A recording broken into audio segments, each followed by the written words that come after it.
দিনের attorney general আজকালকার মাননীয় আইনমন্ত্রী তিনি আদালতে একটা হলফনামা দায়ের করেছিলেন। ওই হলফনামা দায়ের করে বলেছিলেন যে তারাও বিচার বিভাগীয় সচিবালয় প্রতিষ্ঠা করতে চান, তাদের কোনো আপত্তি নাই। কিন্তু আজকে দেখা যাচ্ছে এই বিচার বিভাগীয় সচিবালয়কে তারা ডিস্ট্রয় করেছেন। আমাদের বিবেচনায় স্বাধীন বিচার হলে আমরা যার পক্ষেই বিচার যাক না কেন আমাদের কোনো আপত্তি নেই। বিচার যদি আমাদের বিরুদ্ধেও যায় তাতেও আমাদের কোনো আপত্তি নেই।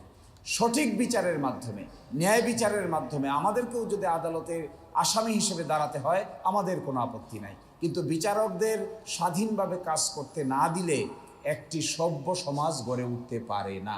সরকার যদি কোনো সিদ্ধান্ত নেয় যা নাকি সংবিধান সম্মত নয়, আইনসম্মত নয়, বিচারকরা সেটি দেখবেন, বিচার করবেন, পক্ষে বিপক্ষে যা রায় দিবে আমি অসন্তুষ্টি হলে আপিল করব। কিন্তু বিচারকদের আমি বদলি করে দিব, তাদের পদোন্নতি দেব না, তাদেরকে সুন্দরবন বান্দরবন পাঠিয়ে দিব, এটি কোনো স্বাধীন বিচার বিভাগের ক্যারেক্টার হতে পারে না।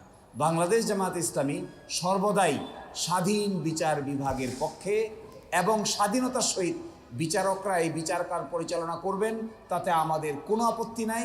আমরা মনে করি বদলি, পদোন্নতি আইন মন্ত্রণালয়ের হাতে থাকা উচিত নয়, এটা সম্পূর্ণভাবে সুপ্রিম কোর্টের কাছে থাকা উচিত।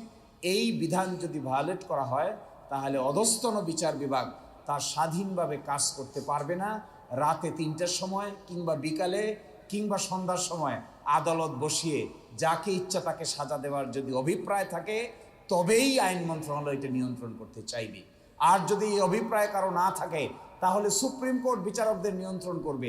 আইন মন্ত্রণালয়ের এখানে কোনো ভূমিকা থাকার কথা নয়, সরকারের কোনো ভূমিকা থাকার কথা নয়। সরকারের বিরুদ্ধে আদেশ হলে সরকার আপিল করবে, বিচারককে বদলি করবে কেন? বিচারককে পদোন্নতি দিবে না কেন? তার যদি পদোন্নতির সময় হয়ে থাকে তিনি পদোন্নতি পাবেন। তিনি যদি করাপ্ট না হন, আচরণবিধি ভঙ্গ না করেন, তাহলে তিনি আইন অনুযায়ী ফাংশন করবেন। কিন্তু পছন্দময় সই আদেশ না দিলে তাদের উপর চড়াও হওয়ার জন্য একটা নাগ পাশ তারা আইন মন্ত্রণালয়ের হাতে রেখে দিচ্ছেন। এটার নাম হলো সচিবালয়। অর্থাৎ বদলি সিদ্ধান্ত নেবে সচিবালয়, ছুটি সিদ্ধান্ত নেবে সচিবালয়, পদোন্নতি সিদ্ধান্ত নেবে সচিবালয় এবং শৃঙ্খলা সিদ্ধান্ত নেবে আইন মন্ত্রণালয়।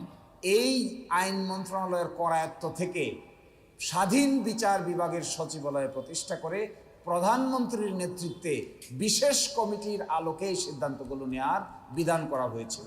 আরও ইন্টারেস্টিং, যে আইনটা বাতিল করেছেন তারা, সেখানে মাননীয় প্রধানমন্ত্রীকে প্রধান বিচারপতিকে স্বাধীনভাবে 50 কোটি টাকার বাজেট অনুমোদনের ক্ষমতা দেওয়া হয়েছিল। এই অনুমোদনের ক্ষমতাটাও তারা কেড়ে নিয়েছেন। এবং আমাদের অধস্তন বিচার বিভাগে 2200 বিচারক আছেন, 2200। এই 2200-র মধ্যে প্রায় 2000 বিচারিক কাজে আছেন, বাকি 200 বিভিন্ন জায়গায় প্রেষণে আছেন। এই 2000 বিচারক তাদের কর্মকাণ্ড পরিচালনা করতে গিয়ে হিমশিম কাটছেন।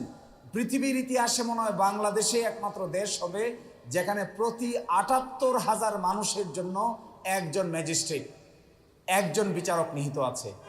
এই 78,000 ম্যাজিস্ট্রেটের জায়গায় আমাদের সুপ্রিম কোর্ট অর্গান বাড়িয়ে বিচারকের সংখ্যা বাড়ানোর ক্ষমতা পেয়েছিলেন। এই ক্ষমতাটা কেউ কেড়ে নেওয়া হয়েছে।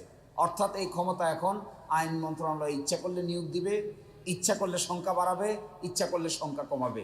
সুপ্রিম কোর্টের প্রধান বিচারপতির বলার আর কোনো এখতিয়ার থাকলো না। আজকে এটি চেম্বার জজ আদালতে একটু পরে শুনানি হবে, বাকিটা আমরা আদালতের উপর নির্ভর করব।